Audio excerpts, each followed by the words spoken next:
Seeing the wicket in the hindsight, it would have been better to bowl fast. No. Jonathan, you just spoke about, yes, you got to the semi-final, you're taking one step at a time. Like you played so well in the 50-over World Cup, and you're taking the next step by getting to the semi-final.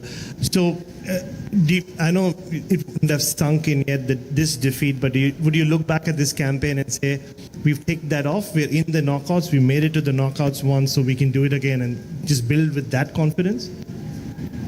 I think maybe in a couple of weeks' time, when everything's sunk in and your emotions aren't in it, I think once you're in it and part of a World Cup and you've been here for over 5 weeks preparing for a night like tonight, I think it's sort of hard to think like that, but I'm sure we will in a couple of days or a week or so. So it's important that a match like this doesn't overshadow all the good matches we had that got us to this situation or this position.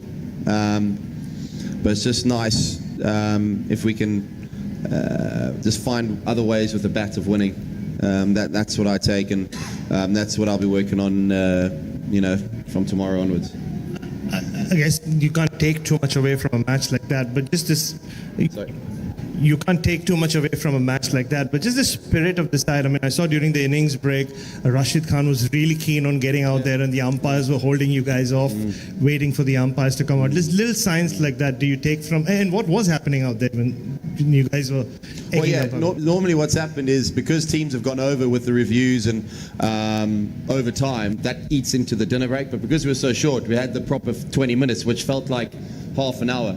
Because normally we've only had about 10 minutes because people have gone over, and then that's only a 10-minute break. So we thought we obviously naturally, instinctively, we've played so many games, it's been quite short. So that's why we're there about 5 minutes, fell 5 minutes early. So, but anyway, so that's okay. And I think, we had our chance. If we'd reviewed Markram, there would have been 6 for 2, different game. If we'd got 120, then there was 6 for 2. Completely different game on that pitch. So they played well, and we obviously didn't play too well either. Jonathan, there have been some very interesting pitches all through this World Cup. There have been some interesting pitches all through this World Cup. This one had both uneven bounce and sideways seam movement, and I'm not making it sound like an excuse or anything. Just from a neutral point of view, what do you think of such a pitch for T20 games, especially a knockout, which is like the showpiece for a World Cup, and where batters are just fighting for survival in a T20 game? I don't want to get myself into trouble, but obviously, and I don't want to come across as in, bitter or sour grapes, but that's not the pitch that you want to have a match, a semi-final of a World Cup on, plain and simple. It should be a fair contest. I'm not saying it should be flat completely with no spin and no seam movement, but I'm saying you shouldn't have batters worrying about going forward and the ball flying over their head. You should be confident in their foot movement and being able to hit through the line or use their skills. T20 is about attacking and about scoring runs and taking wickets, not looking to survive.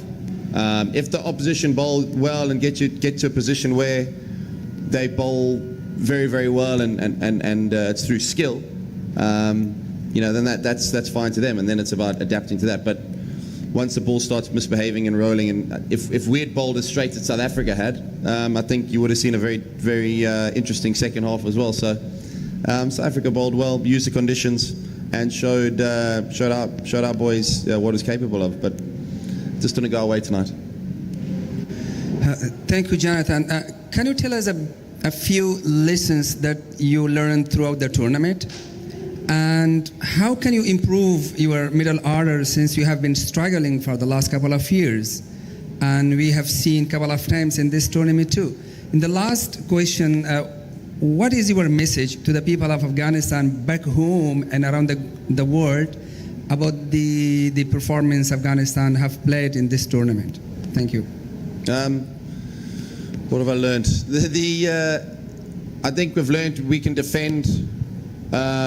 We can defend most totals if we give ourselves enough runs.